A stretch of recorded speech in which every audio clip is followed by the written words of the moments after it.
Air India विमान हादसे पर केंद्र सरकार ने पहली आधिकारिक प्रेस कॉन्फ्रेंस की, जिसमें नागरिक उड्डयन मंत्री राममोहन नायडू ने हादसे के तुरंत बाद शुरू हुए राहत कार्यों की जानकारी दी।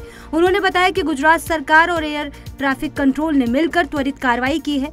मंत्री ने बताया कि पायलट ने मेडे कॉल दी थी और हादसे के 28 घंटे बाद ब्लैक बॉक्स मिल गया।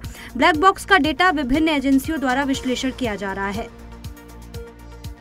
अहमदाबाद प्लेन क्रैश की जांच करने के लिए सरकार ने एक हाई लेवल कमेटी बनाई है। नागरिक उड्डयन मंत्री राममोहन नायडू ने बताया कि उच्च स्तरीय समिति में मंत्रालय के सचिव, डीजीसीए और अन्य एजेंसियों के अधिकारी शामिल हैं। यह समिति 3 महीने में अपनी रिपोर्ट सौंपेगी और 17 जून को पहली बैठक करेगी। यह समिति मौजूदा स्टैंडर्ड ऑपरेटिंग प्रोसीजर की समीक्षा करेगी और नई सुरक्षा गाइडलाइंस का सुझाव देगी। मंत्री ने कहा, हमारे पास सुरक्षा के मजबूत प्रोटोकॉल है, लेकिन सभी संभावित कारणों की जाँच की जाएगी। उन्होंने यह भी बताया कि बोइंग 787 विमानों की सख्त निगरानी शुरू कर दी गई है। डीजीसीए ने इसके लिए देश में चल रहे सभी बोइंग 787 विमानों की सख्त जांच का आदेश दिया। सरकार ने एयर इंडिया को पीड़ित परिवारों की हर संभव मदद का निर्देश दिया है। मंत्री ने बताया कि डीएनए टेस्टिंग चल रही है और गुजरात सरकार पूरी तरह से सहयोग कर रही है। बीजे मेडिकल कॉलेज में पीड़ित परिवार डीएनए सैंपल देने पहुंचे हैं। राममोहन नायडू ने कहा, पिछले 2 दिन सभी के लिए बेहद कठिन रहे। मैंने भी अपने पिता को एक सड़क हादसे में खोया है, इसलिए पीड़ितों के दर्द को समझ सकता हूं। पीड़ित परिवारों के लिए हेल्पलाइन नंबर जारी किए गए हैं। ये नंबर सोशल मीडिया और पीआईबी के माध्यम से साझा किए गए हैं ताकि मदद पहुंचाई जा सके।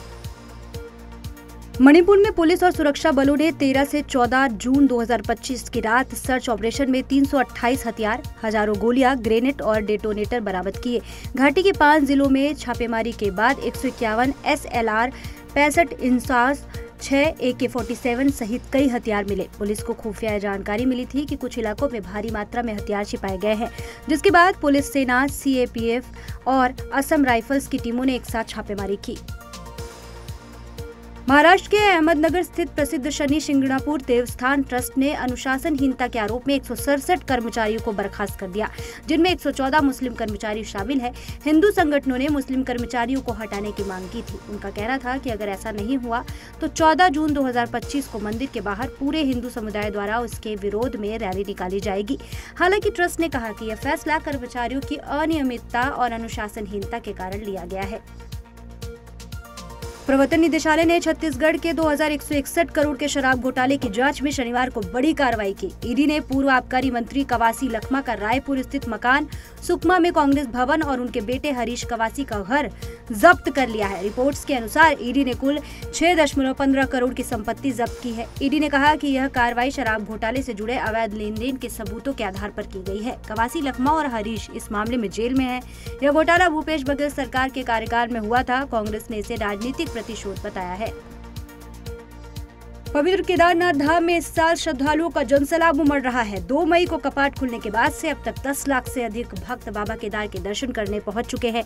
कठिन पहाड़ी रास्तों और मौसम की चुनौतियों के बावजूद हजारों की संख्या में श्रद्धालु यहां पहुंच रहे हैं। प्रशासन द्वारा लागू किए गए टोकन सिस्टम, बेहतर स्वास्थ्य और सुरक्षा व्यवस्थाओं से दर्शन सुगम हुए हैं, जिससे ये यात्रा अब तक की सबसे बड़ी रिकॉर्ड ब्रेकिंग यात्रा बन चुकी है। शाम की आरती में भक्त शामिल हो रहे हैं। हर हर महादेव के जयकारों के साथ आज कैलाश मानसरोवर यात्रा की शुरुआत हुई। विदेश राज्य मंत्री पवित्रा मार्गरेटा ने श्रद्धालुओं के पहले जत्था को रवाना किया। उन्होंने एक्स पर पोस्ट कर लिखा कि कैलाश मानसरोवर यात्रा के पहले जत्थे को रवाना कर बेहद सम्मानित महसूस कर रहा हूं। यह यात्रा भारत की जीवन सभ्यता का प्रतीक है। मैं सभी श्रद्धालुओं की सुखद यात्रा की कामना करता हूँ। बेहद कम समय में यात्रा शुरू कराने के लिए मैं राज्य सरकारों, ITBP और सभी एजेंसियों का आभार जताता हूँ।